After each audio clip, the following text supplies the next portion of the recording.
Mes parents savaient que ma fiancée m'avait trompé avec mon meilleur ami, mais ils ont caché ça, puis ont dit que c'était une petite erreur et m'ont pressé de pardonner. J'essaie encore de comprendre, même maintenant, des mois plus tard. C'est comme un de ces accidents de voiture que l'on voit au ralenti, mais c'est votre vie, et vous êtes juste là, à regarder le métal se tordre et le verre voler. Tout a explosé un mardi. Juste un mardi ordinaire et stupide. J'étais censé être en visite de chantier pour ce nouveau projet de logements écologiques que je concevais. Je suis architecte, au fait. Liam. Et j'étais, vous savez, sacrément fier de ce projet. Quoi qu'il en soit, le client a annulé à la dernière minute, quelque chose à propos de son caniche primé ayant une crise existentielle. Ne demandez pas. J'avais donc un après-midi de libre. Ma fiancée, Chloé, devait être à sa galerie. Elle était conservatrice pour cet petit endroit chic du centre-ville. Mon meilleur ami, Marc Dieu, même dire son nom maintenant, c'est comme avaler de l'acide. Il était censé être débordé à son boulot dans la finance. Alors, je me suis dit, parfait.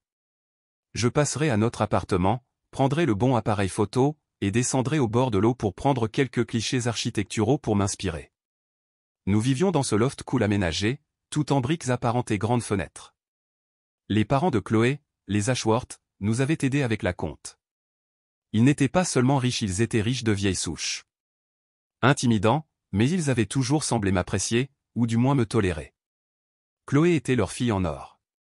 Je suis entré, en fredonnant, pensant au réglage d'ouverture, de toutes les maudites choses. L'appartement était calme. Trop calme. La voiture de Chloé était à sa place désignée dans le garage souterrain, ce qui était bizarre. Si elle était rentrée malade, elle m'aurait envoyé un texto. Elle envoyait toujours des textos. Un petit nœud commença à se serrer dans mon estomac. Vous connaissez ce sentiment? Quand quelque chose est juste, anormal. J'ai appelé, Chloé? Tu es à la maison, chérie? Silence. Puis je l'ai entendu. Un rire. Un rire doux et féminin, venant de notre chambre. Et puis un autre rire. Plus profond. Familier. Mon sang se glaça. Absolument polaire.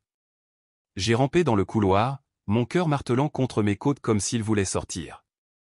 La porte de la chambre était légèrement entr'ouverte. Je jure que le monde a juste basculé sur son axe. Je l'ai poussé, lentement. Et ils étaient là. Pas, genre, en plein acte, Dieu merci. Cela m'aurait peut-être fait craquer d'une manière dont je ne serais pas revenu. Non, c'était presque pire. Plus intime, en quelque sorte.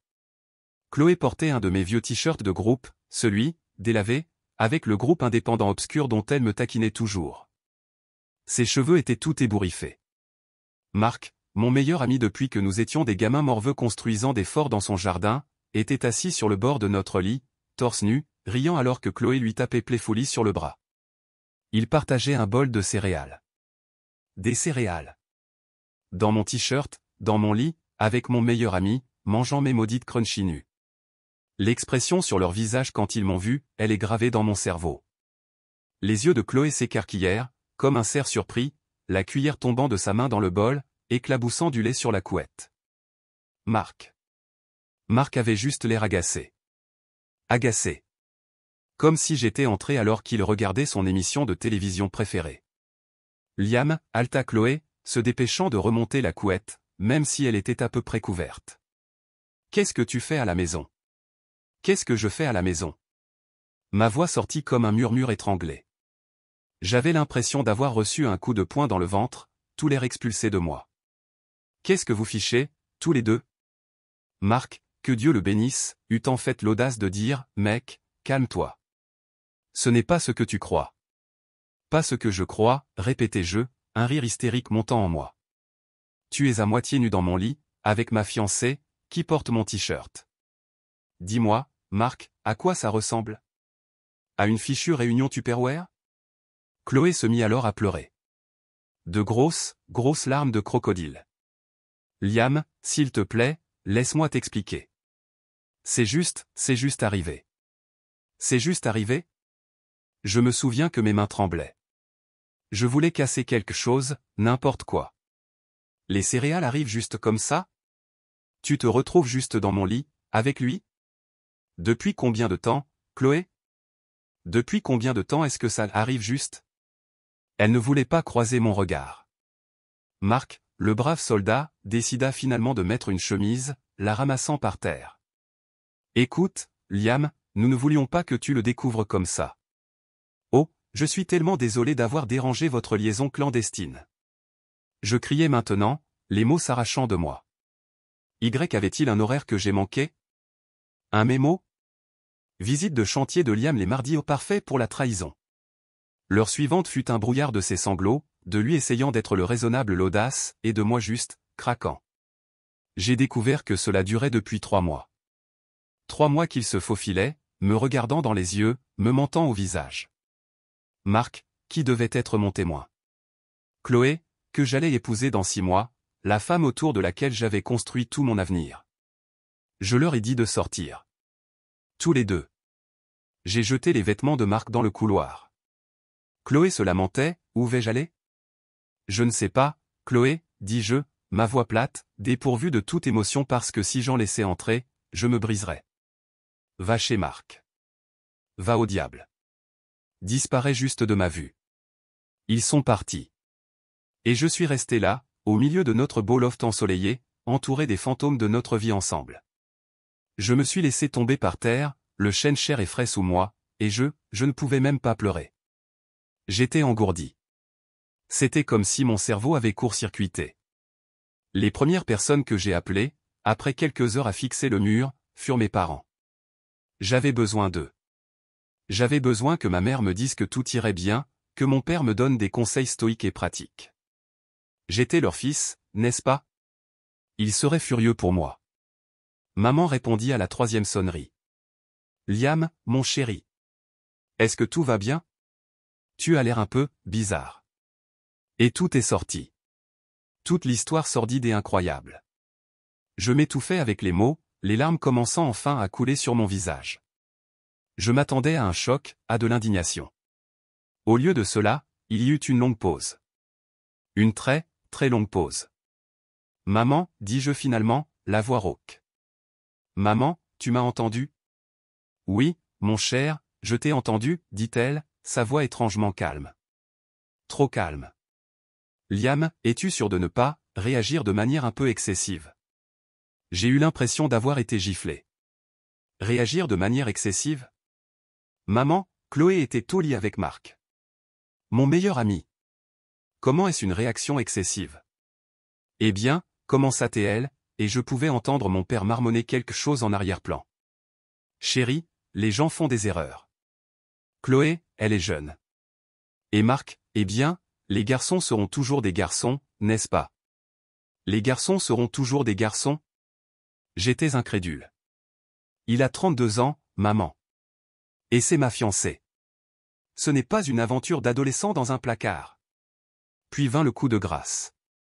Liam, mon trésor, dit-elle, sa voix douce et enjôleuse, le ton qu'elle utilisait quand elle voulait que je mange mes légumes quand j'étais enfant. Ton père et moi, eh bien, nous savions en quelque sorte, nous savions que quelque chose se passait. Le sol s'effondra sous mes pieds. Encore une fois. Vous saviez? Vous saviez? Et vous ne m'avez rien dit? Maintenant, ne t'énerve pas, mon amour, intervint la voix de papa, prenant le téléphone. Nous ne voulions pas te faire de mal, fiston. Nous pensions, nous espérions que ça passerait. Un petit béguin, peut-être. Chloé est une gentille fille, au fond. Nous ne voulions pas te voir le cœur brisé à cause d'un malentendu, ou d'une petite aventure stupide. Une petite aventure stupide? Ma voix monta jusqu'à un cri. Une liaison de 3 mois avec mon meilleur ami est une petite aventure stupide que vous espériez voir passer? Vous m'avez regardé planifier un mariage, papa. Vous m'avez aidé à choisir un costume. Vous saviez, et vous n'avez rien dit. Nous essayions de te protéger, Liam, cria maman, de retour au téléphone. Nous t'aimons. Nous ne voulions simplement pas que tu traverses cette douleur. Nous pensions que si nous l'ignorions, peut-être que ça s'arrêterait. Me protéger? Il ne m'avait pas protégé. Il m'avait manipulé. Il m'avait permis de marcher aveuglément vers ça. La trahison de leur part, à ce moment-là, semblait presque aussi vive que celle de Chloé et Marc. Mes propres parents. Ils avaient choisi de protéger l'illusion, de se protéger de l'inconfort d'une confrontation, plutôt que de protéger leur fils. Vous ne m'avez pas protégé, dis-je, ma voix morte. Vous avez fait de moi un imbécile. Vous étiez complice. Oh, Liam, ne dis pas ça. Maman se mit à pleurer. C'était juste une petite erreur de sa part, un petit manque de jugement. Elle t'aime, je sais qu'elle t'aime. Et Marc. Marc est comme un fils pour nous aussi, tu sais. Il est juste un peu perdu parfois. Une petite erreur. C'était la phrase qui résonnait dans ma tête. Une petite erreur. Comme oublier de sortir les poubelles, ou brûler le pain grillé. Pas trahir systématiquement la personne que l'on prétend aimer, avec la personne en qui elle a le plus confiance au monde. Je dois y aller, dis-je, et je raccrochai avant qu'il ne puisse dire autre chose. Je ne pouvais plus respirer. Mes propres parents. Les jours suivants furent un enfer. Un enfer pur et simple. Chloé essaya d'appeler, d'envoyer des textos, des courriels. Des messages interminables pleins de « je suis tellement désolé », ça ne signifiait rien, s'il te plaît, parlons. Marc, à son crédit, ou peut-être par honte, resta silencieux. Bien. Puis les Ashworth s'en mêlèrent. Les parents de Chloé. Monsieur Ashworth, Richard, m'appela. C'était un homme redoutable, PDG d'une énorme société d'investissement, toujours impeccablement habillé, toujours en contrôle. Liam, dit-il, sa voix douce comme de la soie, mais avec un sous-entendu d'acier. Chloé est dévastée. Complètement anéantie. J'imagine qu'elle l'est, répondis-je, essayant de garder ma voix stable. Cette indiscrétion, continua-t-il, comme s'il discutait d'une fluctuation boursière mineure, fut une erreur. Une erreur terrible et regrettable. Mais elle est jeune, Liam. Impressionnable. Et ce jeune homme, Marc, je comprends qu'il peut être assez persuasif. Il essayait déjà de rejeter la faute, de dépeindre Chloé comme une victime. L'audace pure. Monsieur Ashworth, dis-je, avec tout le respect que je vous dois, Chloé est une femme adulte. Elle a fait des choix. À plusieurs reprises. En effet. Et elle regrette profondément ses choix. Maintenant, le mariage est dans 6 mois. Des acomptes ont été versés, les invitations sont sur le point d'être imprimées. Nos familles, Liam, ont de nombreuses connaissances mutuelles, des associés. Un scandale de cette nature, ce serait inconvenant. Dommageable, même. Voilà. L'essentiel. Pas le prétendu amour de Chloé pour moi, pas la sainteté du mariage, mais les apparences. La réputation. L'argent. Me demandez-vous de simplement pardonner et oublier, monsieur Ashworth? Pour sauver les apparences? Je vous demande d'être pragmatique, Liam. D'être le plus grand. Chloé est prête à faire tout ce qu'il faut pour regagner votre confiance. Thérapie, n'importe quoi. Elle vous aime. Et franchement, fiston, une fille de son milieu, avec ses relations, vous n'en trouverez pas une autre facilement. Une menace voilée. Ou peut-être juste une déclaration de ce qu'il considérait comme un fait. Sa femme, Eleanor, fut la suivante. Elle était plus douce, plus ouvertement émotive, mais le message était le même. Liam, mon chéri, roucoula-t-elle au téléphone, Chloé est ma fille unique. Elle a fait une terrible gaffe, oui, mais son cœur est brisé. Elle pleure jusqu'à s'endormir chaque nuit. Tu lui manques terriblement. Pense à l'amour que vous partagiez. Cela ne vaut-il pas la peine de se battre? Ne jette pas tout par-dessus bord pour une embardée. Une embardée. Une petite erreur. Une petite aventure stupide. C'était comme s'ils lisaient tous le même script? Un script conçu pour minimiser, excuser, me pousser à tout mettre sous le tapis. Même ma propre mère rappela, quelques jours plus tard, après que les Ashworth l'eurent clairement contacté. Liam, Richard Ashworth a appelé. Un homme si distingué. Lui et Eleanor tiennent beaucoup à ce que toi et Chloé arrangiez les choses. Ils ont une si haute opinion de toi. Et chérie, ils ont raison. C'est un contretemps. Un contretemps très regrettable, mais vous deux êtes faits pour être ensemble. Pense à ton avenir. La famille de Chloé peut t'ouvrir tellement de portes, pour ta carrière? Ma carrière. Alors maintenant, c'était à propos de ma carrière. L'implication était claire, pardonne à Chloé, marie-toi dans la dynastie Ashworth, et ton avenir sera doré. Refuse, et tu perdras non seulement Chloé mais aussi potentiellement des gens très puissants. J'avais l'impression de me noyer. Partout où je me tournais, il y avait de la pression. Subtile, manifeste, émotionnelle, financière. C'était une campagne concertée pour me faire passer pour le méchant si je ne me contentais pas de me soumettre et d'accepter cela. Marc fit finalement surface environ une semaine plus tard. Il m'envoya un texto. Un fichu texto. « Mec, on peut parler ?» J'ai merdé grave. Tellement désolé. Je n'ai pas répondu. Qu'y avait-il à dire? L'intrigue s'épaissit, comme on dit, d'une manière que je n'avais jamais vue venir. Environ 2 semaines après le début de ce cauchemar, j'emballais les affaires de Chloé. Je ne supportais plus de voir ses affaires dans l'appartement. J'avais l'impression que tout était souillé. Alors que je vidais sa table de chevet, un petit journal intime relié en cuir tomba de sous une pile de magazines. Il n'était pas verrouillé. La curiosité, ou peut-être un besoin désespéré de réponse, de quelque chose qui ait un sens, eut raison de moi. Je l'ouvris. Son écriture était bouclée, excessivement féminine. La plupart étaient banales notes de galerie, listes de courses, plaintes concernant sa mère. Mais ensuite, j'ai trouvé les entrées datant d'environ 3-4 mois. Marc comprend. Il comprend vraiment. Liam est gentil, mais il est tellement prévisible. Tellement concentré sur son art. Marc est excitant. Il a de l'ambition. Il veut des choses. Une autre entrée, passer l'après-midi avec monsieur il me fait rire. Me fait me sentir vivante.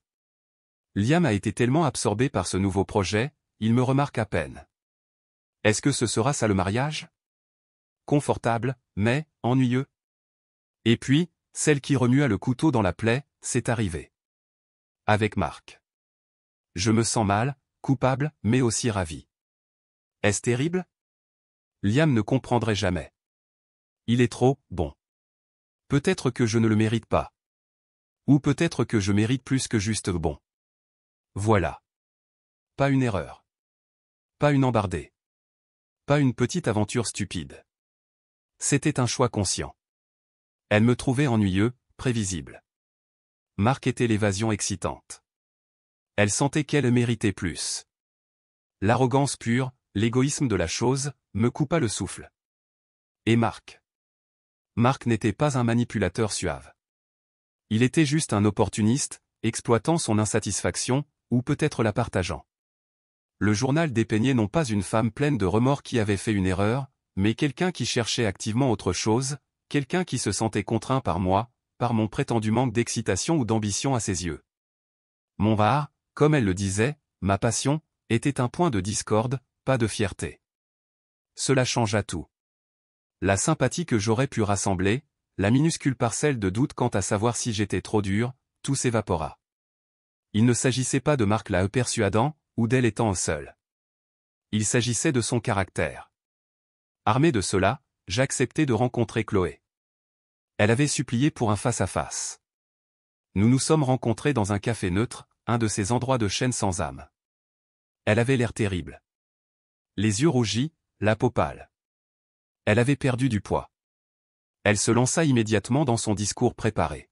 « Liam, je suis tellement désolé. Il n'y a pas de mots. C'était la plus grosse erreur de ma vie. Marc ne signifiait rien, c'était juste un moment de folie. Le stress de la galerie, la pression du mariage. Je ne sais pas ce qui m'a pris. Je la laissai finir. Puis je posai le journal sur la table entre nous. Ses yeux s'écarquillèrent. La couleur quitta son visage. Cela ne ressemble pas à un moment de folie, Chloé, dis-je doucement. Cela ressemble à ce que tu t'ennuyais. Comme si tu pensais que tu méritais mieux, ou du moins, quelque chose de différent. Quelque chose de plus excitant que moi. Elle fixa le journal, puis moi, sans voix. Le récit de victime soigneusement construit s'effondra. Tu n'étais pas seule, Chloé. Tu n'as pas été manipulée. Tu étais juste égoïste. Et Marc était un complice consentant dans ta quête d'excitation.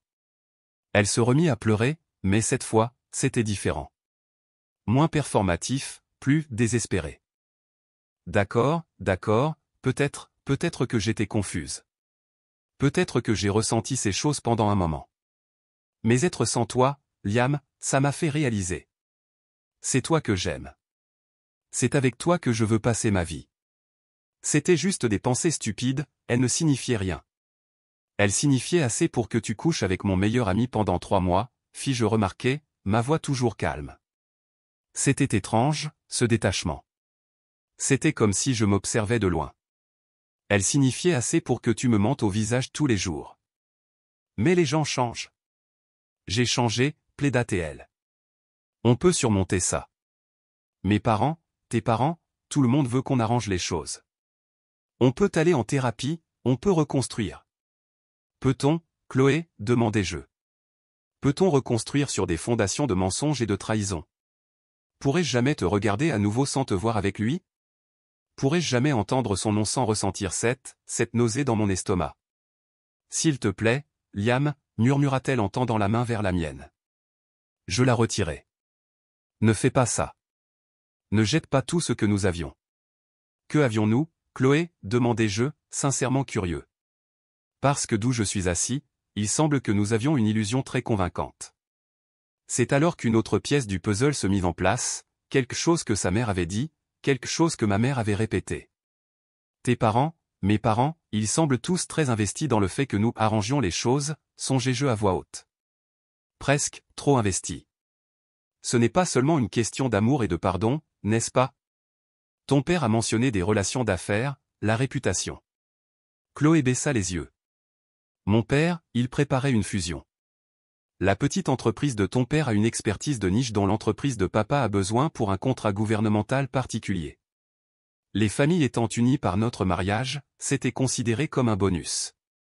Cela faciliterait les choses, rendrait la collaboration plus organique.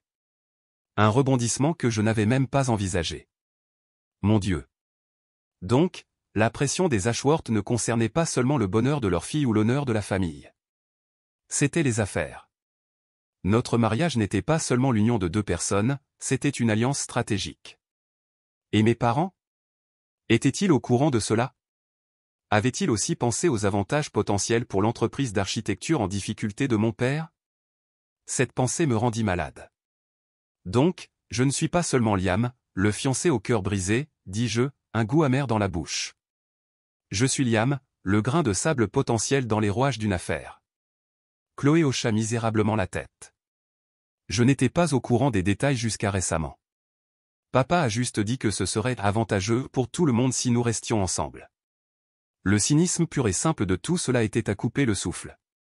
Ma douleur personnelle, ma trahison, n'était qu'un obstacle gênant dans un jeu plus vaste d'argent et d'influence. Et mes propres parents, leurs supplications pour que je pardonne à Chloé, leurs paroles sur le fait qu'elle était une gentille fille qui avait fait une petite erreur, prirent soudain une dimension beaucoup plus laide. Essayait-il de me protéger, ou de protéger une opportunité commerciale potentielle pour mon père? Je me levai. Je pense que nous avons terminé ici, Chloé. Liam, non, s'il te plaît, cria-t-elle en me saisissant le bras. Je t'aime. Oublie mes parents, oublie les affaires. Il s'agit de nous. Il n'y a plus de nous, Chloé, dis-je en retirant doucement sa main. Toi, Marc, tes parents, même mes parents, vous m'avez tous montré qui vous êtes vraiment. Et franchement, je ne veux rien avoir à faire avec ça. Je sortis de ce café, la laissant assise là, au milieu des décombres de sa propre fabrication. Je me sentais, étrangement léger. La colère était toujours là, une douleur sourde, mais la confusion, le doute de soi, avaient disparu. La vérité, aussi laide soit-elle, était libératrice. Je rentrai chez moi et appelai mes parents. Liam. As-tu parlé à Chloé?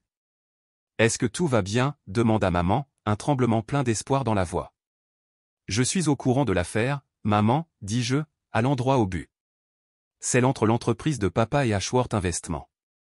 Celle que notre mariage était censé faciliter. Silence. Puis, la voix de papa, lourde, vaincue. Liam, ce n'était pas comme ça. N'est-ce pas, papa? Demandai-je.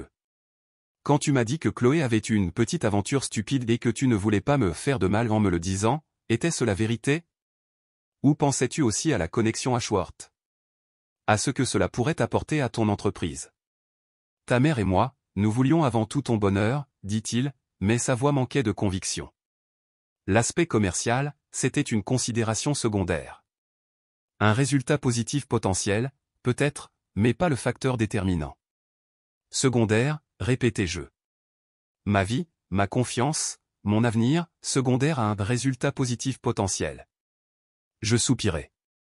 Ce n'était même plus de la colère que je ressentais, juste une déception profonde et lasse. Vous savez, pendant des années, je me suis senti comme un personnage secondaire dans ma propre vie.